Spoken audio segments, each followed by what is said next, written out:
What's the difference between the Bill of Rights and your electric bill? Mga pangutana nga angay layugon.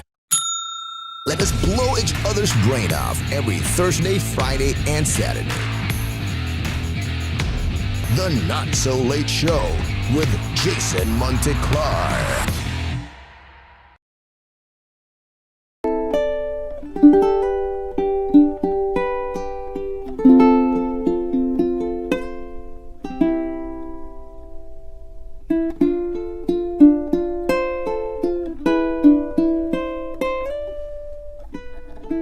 I think about the responsibility, the assurance of my commitment, the respect that I have for every detail of what nature has to offer. To be able to create a novelty of both art and music, it requires the stillness and solitude of a real craftsman. Then I think about the possibilities when this becomes a part of someone else's experience. Exquisite sound and superb playability manifest in each of Huni's handcrafted ukuleles. Huni is the expression of my understanding of the sacred relationship between the instrument and the artist. My name is Brian Bruces. I am Huni.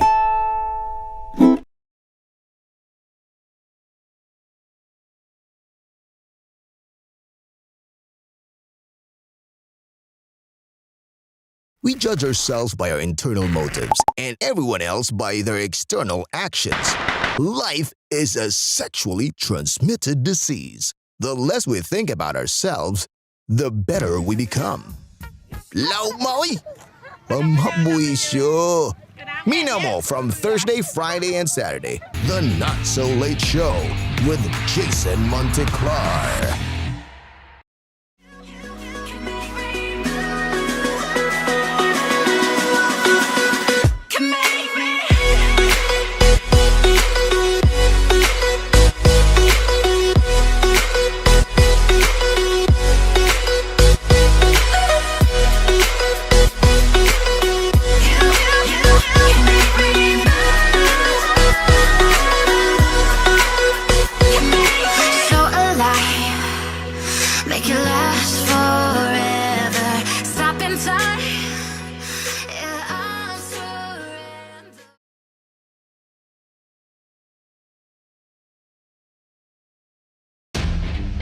From the local news headquarters in Cebu, broadcasting live from Reroute Studios, this is The Not So Late Show with Jason Monteclar.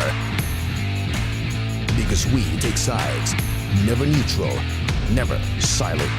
The Not So Late Show with Jason Monteclar. Maayong Biyernes sa mga hilig dihag 15 anyos, sa mga bana nga nagkatiguang nagkawaipos, ug sa tanang mga hustler nga nagpahipi lang diya sa Pirdos. Welcome diri sa ato ang bag-ong tulumanon sa internet, ang The Not So Late Show, and I am your host for tonight, Jason Monteclar.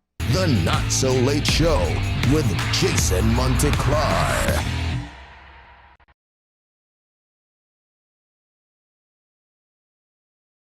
Ang ato ang top 10 list nga rason nganong kinahanglan magpabakuna.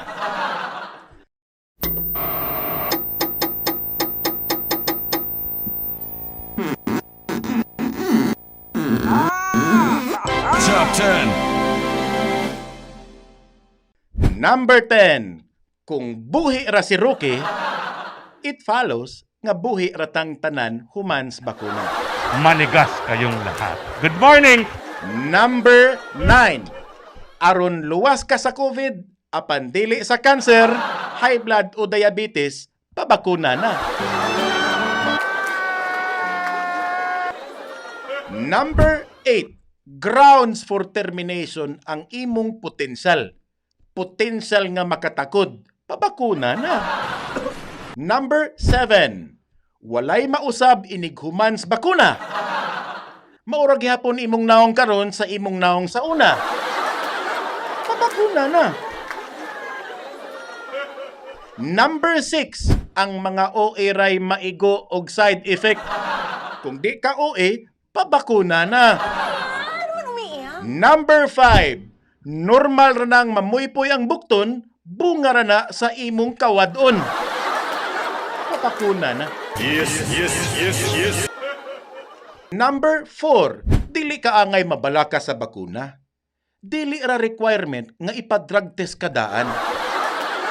Bisag addict ka, pabakuna na. Guys, sa totoo lang, hindi ako adik. Number 3, libre ni og walay bayad basta gobyerno. Gikan sa bakuna hangtod sa palubong. Pabakuna lang. Number 2, mukusog imong immune system, pwede na kang kada adlaw maligo. Kay nagpabakuna naman ka. Ug nga to ang number 1 sa top 10 list, nganong kinahanglan nata nga magpabakuna? Dili tinuod nga makapabayot ang bakuna. Ayaw lang palabig ka og manok.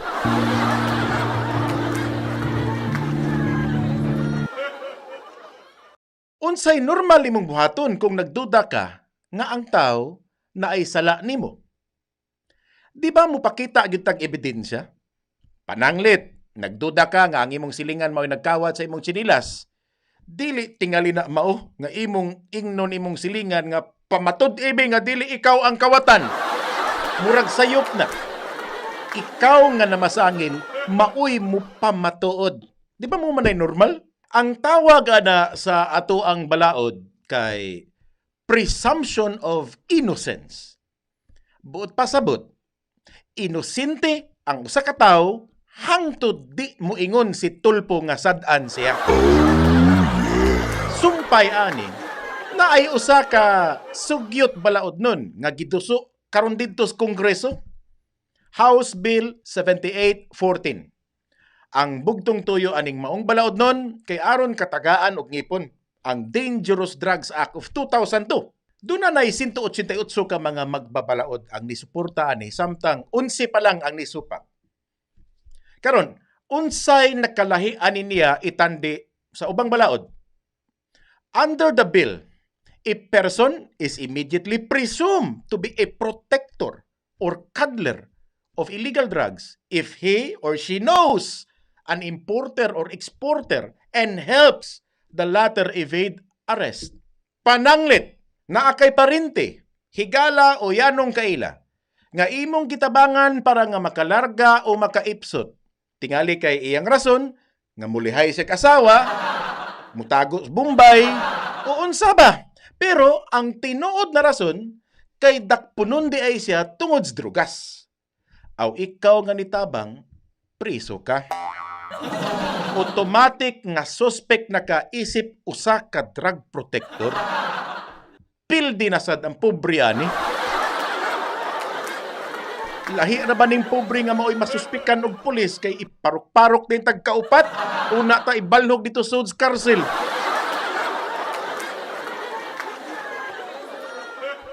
Ang kining House Bill 7814 also states that a person found in possession of a purchase order, PO, receipt, bill of lading, or similar document related to the importation or exportation of illegal drugs is, until proven otherwise, presumed to have imported or exported the illegal substances. So, example, nakitaan sa imong posesyon, diya sa imong pitaka baka, o sa bulsa, o sa imong bag, resibo or papel nga nagpadala ka o bisan unsa nga butang.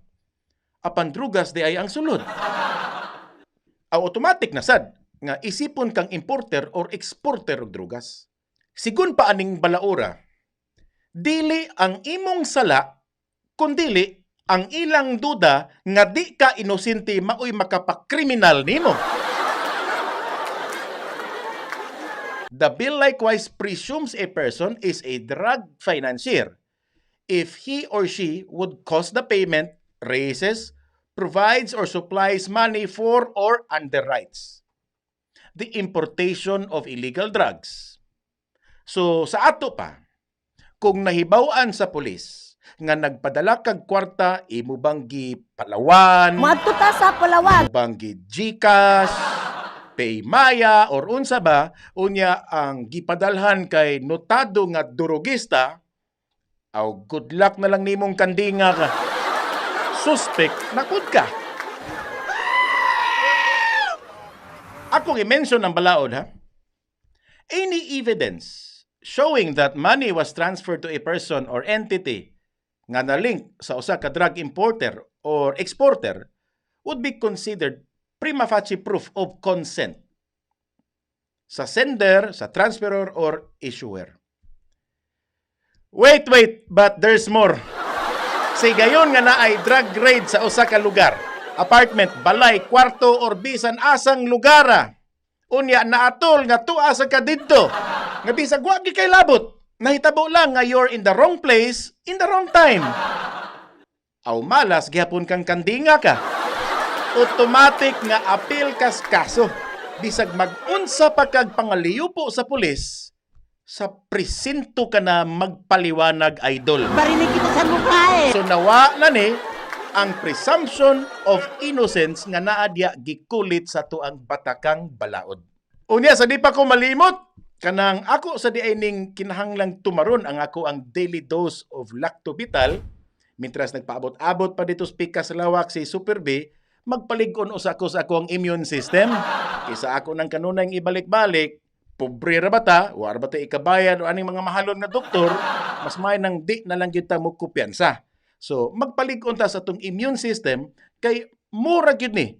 Mura gyud ni mga kaikilaan ang una natong panagang sa mga makalilisang ug makamatay nga sakit nga naa diha sa gawas. So, mintras tanto, mutumar-tumar usako ato sa kunong sayron ug unsay mga update ron didto sa newsroom pinaagi ni Super B. Super B, pasok!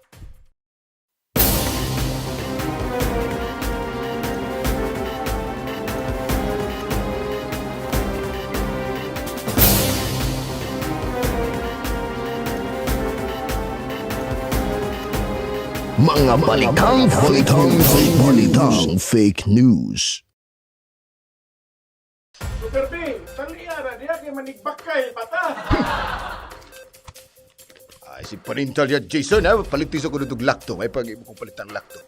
Okay! Ay, punta sa itong mga balitang fake news, lokal.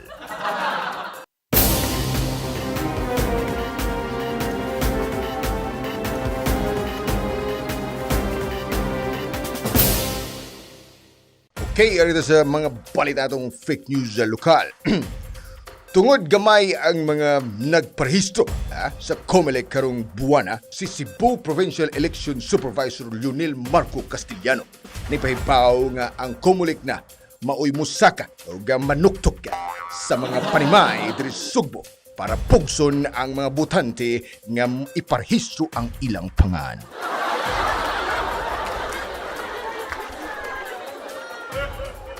Matod pa sa COMELEC, magpakuyog kini sila og PDEA aron na maoy mo assist nila inig panuktok sa tagsa-tagsa ka mga panimay sa mga suspected non-registered voters.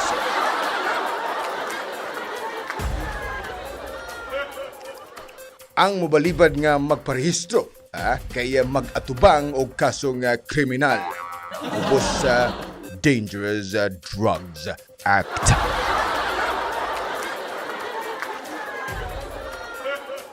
Gipasabot ni Castellano nga kinahanglan kini nilang buhaton sa COMELEC aron dili magduda ang katawhan nganong naay daog sa eleksyon nga wa man untay butante. Busa magparehistro na ta.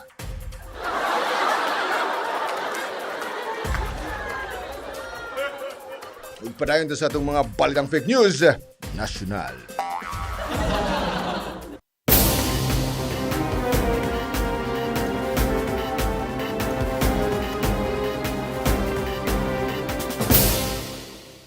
Okay, arita sa itong balitang nasyonal.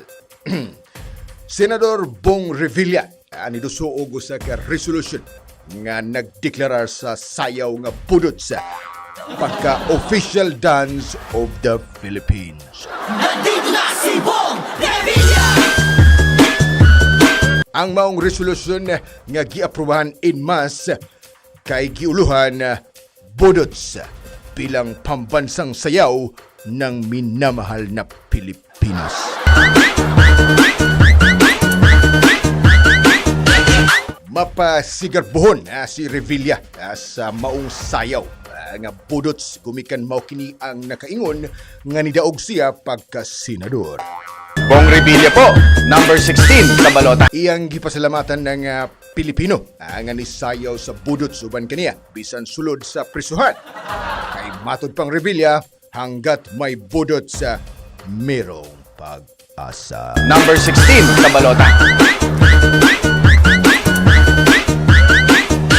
Og din natapos ang atong mga balitang fake news. Mubalik ta sa studio atong pagalantawon si Jason nga misayaw og budots.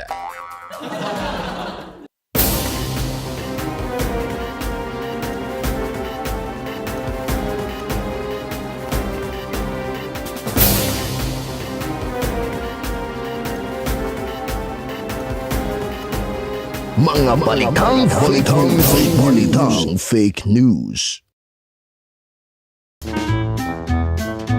Woy!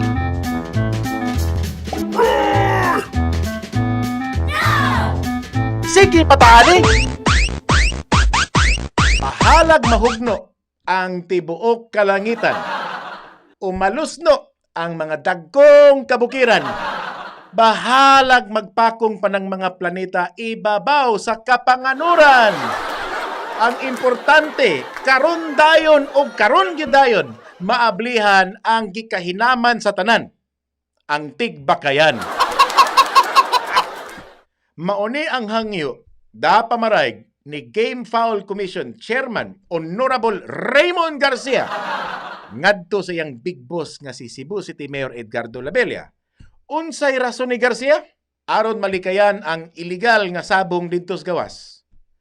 Now, matod pang Raymond, dili taangay mabalaka. Kay para mamintinar ang social distancing, mga players ra kunoy patugtan nga makasod sa buwangan. Walay audience, og di pudtugtan ang kining mga makabungog nga sininggitay atols masyada. Mo'y iyang kondisyon. Now, diri gyud ko believe aning mga taga Cebu City Hall. Hangtod karon, manok lang gihapon ang inyong gikagubtan. Sa una, namuna tagpangita, asa na ang mga manok hinimulbulan. Karon, naalasad na sentro sa mga manok hiniktan. Ani na lang ay, at timana usana ninyo ang karbon. Kay sunod si Mana Santa na. Pangitaig paagi, nga dili makaluhaan ang nahitabo sa una, nga ang laray sa tao abot sa purgatorio ang gitason. Unya ra ng buwangan, sir. Kay kung kana nalay atong ipugos, Mr. Konsehal, nganong magsige pamantaan eh.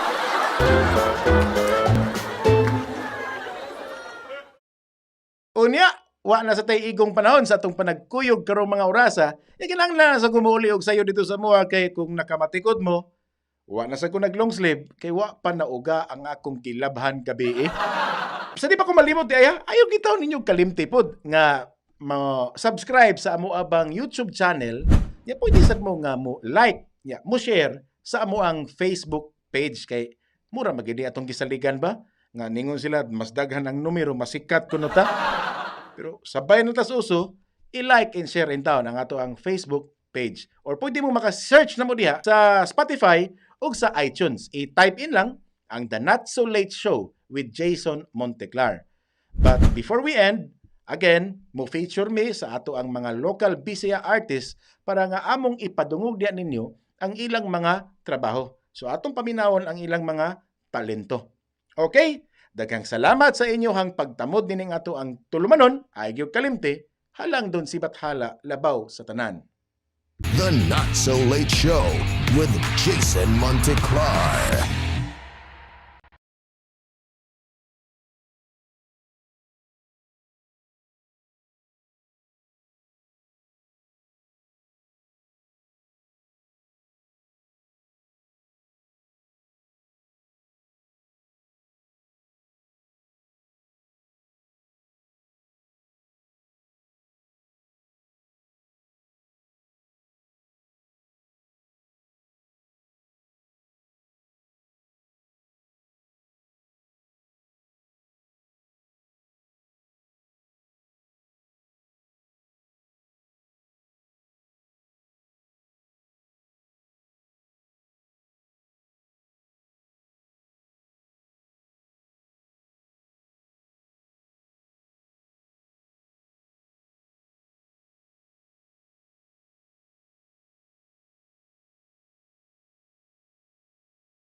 nako, mata na sa imong damgo. Wa gyud mahitabo.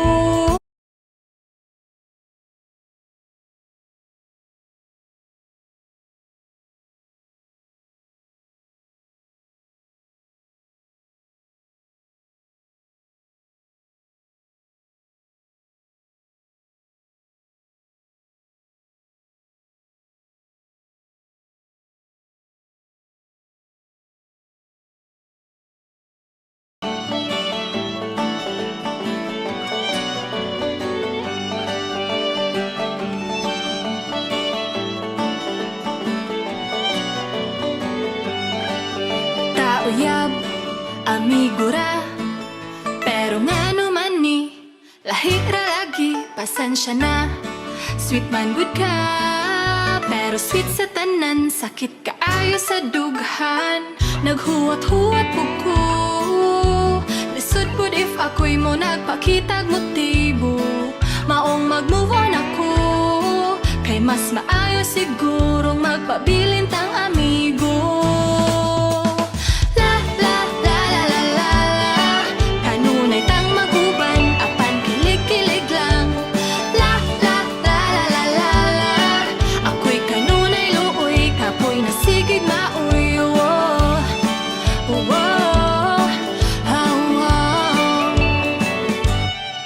Napil siya sa atong storya, karon kay nagsalos ka, pero uwahin na, friends na lang ta. Ay kabala ka, kay happy na ko, mata na sa imong damgo. Wa gyud mahitabo, kung di ni mo isulti ng gugmang gitago-tago. Siya ang nipuno, sa gugmang dugay ra na ko gipanga.